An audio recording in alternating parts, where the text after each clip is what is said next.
बासर राति रे पत्नी को क्लब एंजॉयमेंट ए होची मो बाहाघर मो हसीबे ना कांदिबे निज को धिक्कार करिबे ना विष पे आत्महत्या करिबे ए तपस्या देखि पारुछ मते सुने पारुछ मो आर्त चित्कार आज जदि मो जीवन दिगहरा होई थाए सेति पई दायी केवल तमे कहीं मो जीवन परिधि भीतर को आसवा परिवर्ते मो जीवन तुम्हें दूरे गल तपस्या कौन मोर यही सुख देखा किंतु तपस्या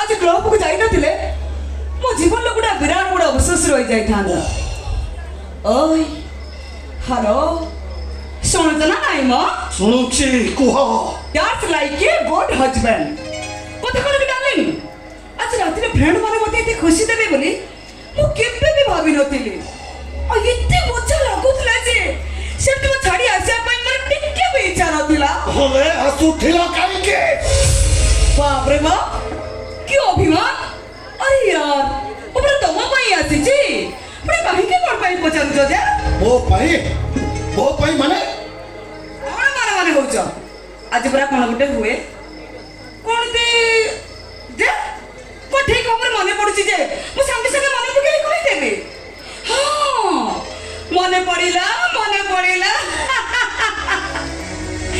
आज पूरा बासर राती कहारो तुमर ना मोर तू कोन एते बकी जे एई कथाटा जानिनी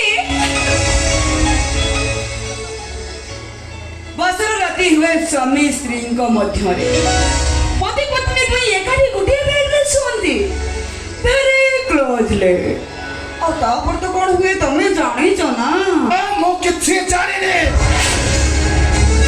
कोन कहले तुमे बासर राति रे पति पत्नी दुहे सांग हे गोटे बेड रे सोंती और अन्य राति मनन करे कोन डिस्टेंस मेंटेन करि सोंती अन्य राति आसु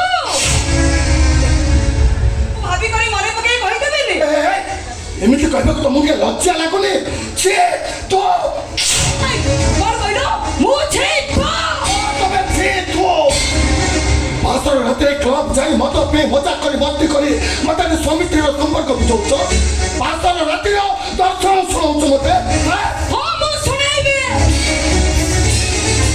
आओ तमे सुनिबो मु मदा पे मु गाँव जाए क्लब करे घर वाले से तो मस्ती करे तो हां एते तमर ना सुनाई गला राघवराम के नियम वाला है पड़ जा ए सब दिन क्लब जाओ बोले आज भी क्लब जाओ सब दिन मत पियो बोले आज भी मत पियो जब तुम क्लब जाई मत पियो मजा करबा पाए त इच्छा ताले तमे बाहा होतलो कांके मिस्टर माय डियर हस्बैंड बागर पुरपुर हे जाई तो अभ्यास करी को बागर परिचय मते बदलाई देबी सेमिति किछ कंडीशन मु करलो तेरे सब केबे भी कंडीशन हुए ने विवाह बंधन रे बांधिला परे एसो वाच्य अभ्यास को बदलवा दरकार सामाजिक संस्कार को अपनान करबा दरकार मु अभ्यास को बदलाई दे पारिबे नि ठाकुर बागर को अस्वीकार करी एई मुहूर्त रे घर मु चली जाई पारे मो कहूची तमे घर चली जाओ मो भली स्त्री मोर केबे भी दरकार नाही तब बड़ी स्वामी मोर को दरकार के माय चा पुरुष ना माय डैड माय पार्ट समझो कहीं को बात करो निज जीव को निज आयत्त भीतर रखो और नहले परिस्थिति भयंकर हो जाओ मने रखो कौन कर तुके मो मत हाथ उठे मारिबो मारना देखि मत अटके में साथ कर दबो कोलो देखिबा करे कारुआ पुरुष करो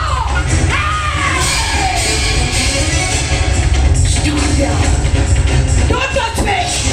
If you touch me, definitely I will kill you!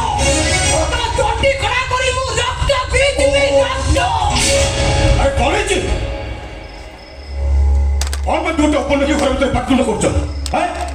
ହେ ଗୌତମ, କଣ କିଛି ବୁଝିପାରୁନୁ? ବାହାରେ ଲୋକମାନେ କାନ ଡେରି ଶୁଣୁଛନ୍ତି। ତମ ମାନ ସମ୍ମାନ ସବୁ ତଳେ ପଡ଼ିଗଲା। ଏବେ ଆମ ପ୍ରତି ସମସ୍ତଙ୍କୁ ଶୁଣାଯାଉଛି। ବାସର ଘରକୁ ତମ ବୋହୁ ଯେତେବେଳେ ମଦ ପିଇ ରାତି ଅଧରେ ଟଳି ଟଳି ଘରକୁ ଫେରିଲା, ସେତେବେଳେ ସମସ୍ତଙ୍କର ଆଖି ବନ୍ଦ କରିଦେଇଥିଲେ। ନବବଧୂ ଏ ଘରେ ନଥାଏ ମତେ ଯେତେବେଳେ ଏକା ଆସିବା ପାଇଁ କୁହାଗଲା, ସେତେବେଳେ ସମସ୍ତଙ୍କର ଏ ଘଟଣାକୁ ତମ ଆଗରେ ପ୍ରଶଂସା କରିଥିଲେ। ପ୍ରଶଂସାର ମୋର କିଛି ବି ଜାଣିସ ନାହିଁ। ଶୁଣ ବାହା ହେଇଛି ମୁଁ, ବାସର ରାତି ହବ ମୋର। କାରଣ ମୋ ଇଚ୍ଛା ଅନୁସାରେ ବାସର ରାତି ହବ, ମୋ ନିଜସ୍ୱ ଷ୍ଟାଇଲରେ ହବ। ଅନ୍ୟମାନଙ୍କ ନିର୍ଦ୍ଦେଶକୁ ମୁଁ କଣ ପାଇଁ ମାନି ନେବି? ନେବ not at all. Relax relax ବହୁ ରିଲାକ୍ସ। ଆରେ ମୁଁ ଜାଣିଛି ସମସ୍ତଙ୍କର କିଛି ନା କିଛି ନିଜ ଚଏସ୍ ଥାଏ, ସ୍ୱାଧୀନତା ଥାଏ। ଆରେ କଥା ତ ସବୁ ସରିଗଲାଣି, ଏବେ ଝଗଡ଼ା କରି ଲାଭ କ'ଣ? ଏବେ ଦୁହେଁ ଦୁହିଁକୁ ଆଡଜଷ୍ଟ କରି ଦାମ୍ପତ୍ୟ ଜୀବନ ଶୁଭାରମ୍ଭ କରିବା ଦରକାର। ଆଡଜଷ୍ଟ ସିଏ କରିବେ, ମୁଁ ହଉ ହେଲା, ମୁଁ ତାକୁ ବୁଝେଇ ଦଉଛି। ତମେ ଟିକେ ଥଣ୍ଡା ହୁଅ ବୋଉ। ଗୌତମ ମୋ ସୁନା ଭାଇଟା ପୁରା ଅବୁଝା ଜମା ହବନା। ଆରେ କଥା ପଢିଲେ ଆଗକୁ ବହୁତ ବଢିବ ହେଲା, ନିଜକୁ ଟିକେ ଆଡଜଷ୍ଟ କରିଲେ ହେଲା। ଦୁର୍ଲଭ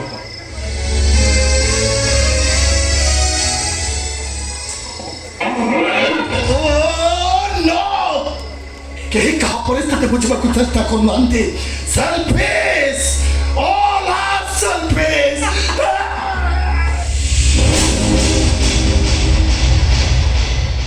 ଏଇ ତମର ପ୍ରୋବ୍ଲେମ କ'ଣ କହିଲ? କିନ୍ତୁ ଉତ୍ତେଜିତ ହେଇ ପଡୁଛ।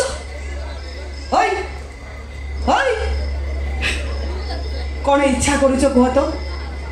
ସ୍ତ୍ରୀ ସୁଖ, ପତ୍ନୀର ସାନ୍ନିଧ୍ୟ, ନା ଦେହର ସମ୍ପର୍କ, ନା ସ୍ତ୍ରୀର ରଙ୍ଗ ଦେହଟାକୁ ନର ରାକ୍ଷସ ଭଳି ଗୋଟା ସୁଦ୍ଧା ଖାଇଯିବ? ବଟ୍ ମାଇଣ୍ଡ ୟୋର ହଜବେଣ୍ଡ, ସେସବୁ କାର୍ଯ୍ୟ ପାଇଁ ନା ଅଛି ମୋ ମନରେ ଆଗ୍ରହ, ନା ଅଛି ମୋ ଦେହର ଉତ୍ତେଜନା। ତେଣୁ ପ୍ରୋଗ୍ରାମ କ୍ୟାନ୍ସଲ।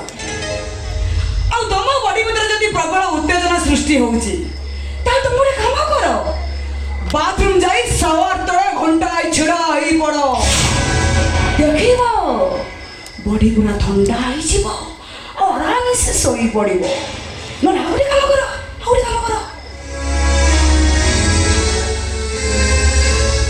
ଏଇ ନିଅ, ଏଇଥିରେ ଗୋଟା ତାକୁ ମାରିଦିଅ, ଗରମ କମିଯିବ ଆଉ ଆରାମ ବି ଲାଗିବ।